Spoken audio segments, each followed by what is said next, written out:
Et si un récit biblique, un récit vieux de plusieurs millénaires, n'était pas juste une histoire du passé? Si c'était en fait le plan détaillé d'un futur événement cosmique, quelque chose d'immense, qui impliquerait la planète Neptune.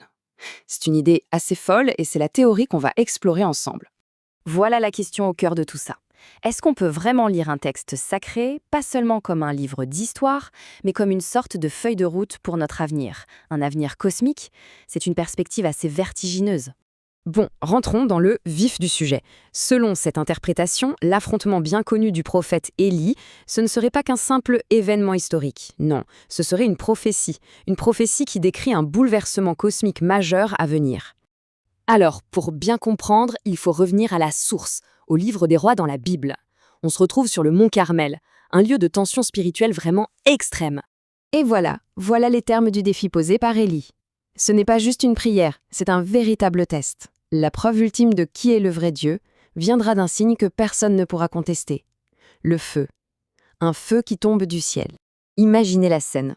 D'un côté, on a un homme. Seul. De l'autre, pas moins de 450 prophètes, tout l'établissement religieux de l'époque, qui est en plus soutenu par le pouvoir. Les enjeux, ils ne pourraient pas être plus élevés. Et c'est là que l'interprétation devient vraiment fascinante. L'idée, c'est de voir ce récit ancien non pas comme une histoire terminée, mais comme un miroir, un reflet direct de notre monde ici et maintenant. Selon cette lecture, l'hésitation du peuple d'Israël, qui était complètement tiraillé entre deux croyances, eh bien ce serait l'image même de l'humanité d'aujourd'hui. Une humanité perdue, plongée dans le matérialisme, la confusion et des systèmes de pensée qui nous éloignent de la vérité. Et l'analogie va encore plus loin avec les prophètes de Baal. Dans cette vision des choses, ce ne sont pas juste des personnages historiques. Ils deviennent les symboles de nos structures de pouvoir mondial, celles qui, d'après la prophétie, nous maintiennent dans l'illusion. On parle des gouvernements, du système financier, de certaines religions dogmatiques. Ok, revenons à Élie. Quand son tour arrive, il ne se contente pas de prier. Pas du tout. Il accomplit toute une série d'actes très symboliques. Et ça commence par la reconstruction d'un autel. Son premier geste, c'est de prendre 12 pierres. Et ce chiffre, 12, ce n'est évidemment pas un hasard. Il est au cœur de tout le symbolisme de la restauration. Ces 12 pierres, c'est bien plus que du simple matériel de construction. Elles représentent la fondation d'un ordre nouveau. Pour les Hébreux, elles symbolisaient les 12 tribus d'Israël. Mais dans cette prophétie, elles symboliseraient les futurs piliers d'une humanité renouvelée, la réparation de ce qui a été brisé. Et puis, Élie fait quelque chose de complètement fou, de contre-intuitif. Il ordonne de verser des quantités énormes d'eau sur le sacrifice, au point de tout inonder. Il rend toute combustion humaine absolument impossible. Cet acte, il symboliserait une période d'épreuve, un moment où tout semble perdu, désespéré, juste avant l'intervention divine. Le décor est planté. Tout est prêt pour le miracle. Un événement qui doit défier absolument toutes les lois de la nature telles qu'on les connaît. Et le feu tombe. Pas une petite flamme, un feu d'une intensité incroyable qui consume absolument tout, le sacrifice, le bois, les pierres de l'autel et même toute l'eau qui était dans le fossé. C'est une démonstration de puissance absolue, totale. Et on arrive au cœur de la prophétie. Ce fameux feu du ciel ne serait pas juste un vieux miracle.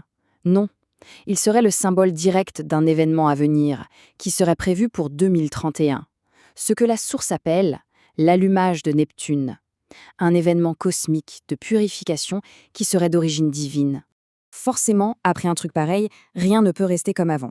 L'histoire raconte que la réaction du peuple a été immédiate, et cette réaction, elle aussi, aurait une portée prophétique. Face à l'évidence du miracle, le peuple se prosterne et reconnaît la vérité. C'est un moment de clarté collective, un réveil brutal, instantané.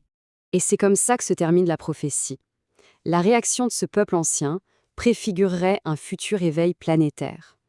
L'idée, c'est qu'après l'événement cosmique de l'allumage de Neptune, l'humanité entière, d'un seul coup, reconnaîtrait une vérité plus grande, ce qui mettrait fin au règne de l'illusion. Alors, pour résumer, ce tableau nous montre bien toutes les correspondances. Le peuple d'Israël égaré, c'est l'humanité d'aujourd'hui. Les faux prophètes, ce sont nos systèmes mondiaux. L'autel, c'est la fondation d'un nouvel ordre. L'eau, c'est l'épreuve juste avant la révélation. Et le feu du ciel, c'est la prophétie centrale, l'allumage de Neptune. Mais cette analyse, elle ne se termine pas sur une simple observation. Elle débouche sur une implication très directe pour notre présent. La conclusion de cette interprétation, finalement, ce n'est pas tant une prédiction qu'un appel. un appel à se préparer intérieurement pour cet événement qui serait annoncé. Alors qu'on y croit ou non, cette théorie soulève une question assez fascinante. Quel est le vrai lien entre ces récits millénaires et notre avenir collectif ?